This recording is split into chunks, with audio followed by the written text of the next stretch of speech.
सीकर से कोचिंग करी थी? Yes sir, matrix Sikar division से। मैट्रिक से आपने पढ़ाई करी है, वहां पर क्या कोई चुनौती मिली आपको?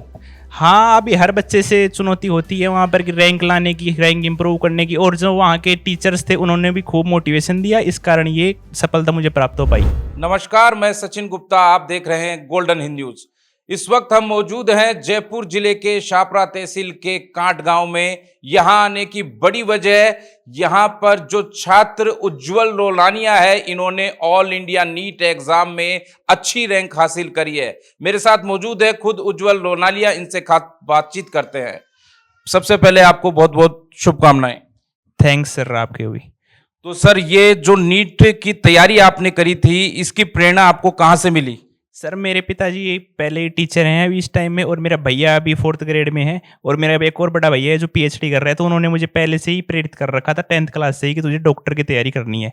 तो मैंने 11th क्लास के लिए सोचा था सीकर जाने, लेकिन वो नहीं हो पाया, इसलिए मैं 12th के बाद में गया, और 1 साल में ही सिलेक्शन लेना, यही सबसे बड़ी प्रेरणा थी। तो कहां से आपने सीकर से कोचिंग करी थी? Yes sir, matrix Sikar division से। तो सर, वहां पर आपको कोई चैलेंजेस मिले पढ़ाई के अंदर? जब आप 1 साल तक आप उसकी तैयारी में लगे थे, तो कभी आपका ऐसा हौसला डगमगाया कि वापस घर चलते हैं, नहीं हो रहा? जी सर, ये हर एक बच्चे के साथ ही होता है कि जैसे जैसे हम जाते हैं शुरू में, तो 1 या 2 महीने के अंदर ये जरूर लगता है किसी बच्चे को कि हाँ भाई घर चलना चाहिए, नहीं हो पाएगा अपने से। अभी नीट का पेपर भी लीक हुआ था हाल ही में, उसके बाद में री एग्जाम हुई थी, तो उससे कुछ हौसले में कुछ ऐसे लगा कि यार अपन मेहनत करते हैं, पूरी साल पढ़ाई करते हैं, उसके बाद में कुछ लोग पेपर लीक कर देते हैं और हमें परेशानी होती है? हाँ, मेरे पिछले जो नीट का पेपर लीक हुआ था उसमें 650 नंबर आ रहे थे। ये लग रहा था कि हाँ भाई इस बार सिलेक्शन हो जाएगा, लेकिन जब नीट का पेपर पता चला कि लीक हो गया है, तो उस टाइम खूब दुखी भी हुआ मैं, लेकिन फिर भी वापस घर वालों ने मुझे प्रेरित किया और वापस मुझे सीकर डाला। तो कितने घंटे की पढ़ाई आप करते थे उज्ज्वल?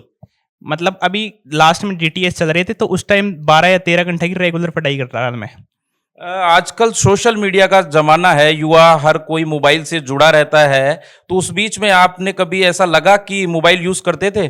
नहीं, कीपैड भी नहीं था मेरे पास वहां पे, तो जो हमारे मकान मालिक थे वही हमें बात करवा दिया करते थे घर वालों से। अच्छा, तो कभी ऐसी याद आती थी कि अब लोड चले, मम्मी पापा की याद आ रही है, मेरे से नहीं हो पाएगा, ऐसी कभी सिचुएशन आई? नहीं, अभी जैसे नीट का पेपर लीक हुआ था उस टाइम थोड़ा बहुत लगा, लेकिन जैसे कि DTS लग रही तो तुम्हें अच्छे नंबर आने लगे, तो उसके बाद ऐसा नहीं हुआ। तो आप जो डॉक्टर बनने की ओर बढ़ रहे हैं आगे, तो इसकी प्रेरणा आपको कहां से मिली? ये मुझे सबसे ज्यादा प्रेरित मेरे गुरुजनों ने, जो कि समर्थ एक्सीलेंस एकेडमी से हैं, और मेरे पिताजी ने मुझे प्रेरणा दी। तो कोचिंग जो मैट्रिक से आपने पढ़ाई करी है, वहां पर क्या कोई चुनौती मिली आपको? हाँ, अभी हर बच्चे से चुनौती होती है वहाँ पर कि रैंक लाने की, रैंक इंप्रूव करने की, और जो वहाँ के टीचर्स थे उन्होंने भी खूब मोटिवेशन दिया, इस कारण ये सफलता मुझे प्राप्त हो पाई। तो सबसे बड़ा जो श्रेय आप किसको देना चाहेंगे? टीचर्स को, घर वालों को, दोस्तों को, जो आपको सफलता मिली है, नीट के अंदर अच्छी रैंक मिली है, इसका श्रेय दोस्तों को भी है, टीचर्स को भी और घर वालों को भी है। तीनों ने ही हमें सपोर्ट किया है, इस कारण ही ये सफलता मिल पाई है। तो उज्जवल, जो आगामी साल में जो छात्र नीट की तैयारी करना चाहते हैं, उनको आप क्या संदेश देंगे? उनको यही संदेश है कि टीचरों के साथ अच्छा कम्युनिकेशन रहेगा तो आपको पढ़ाई में थोड़ी ज्यादा मेहनत करनी पड़ेगी, और अच्छी तरीके से आप नीट स्कोर कर पाएंगे, और फ्यूचर डॉक्टर बनने की तैयारी भी कर रहे हैं आप इस कारण। धन्यवाद उज्जवल।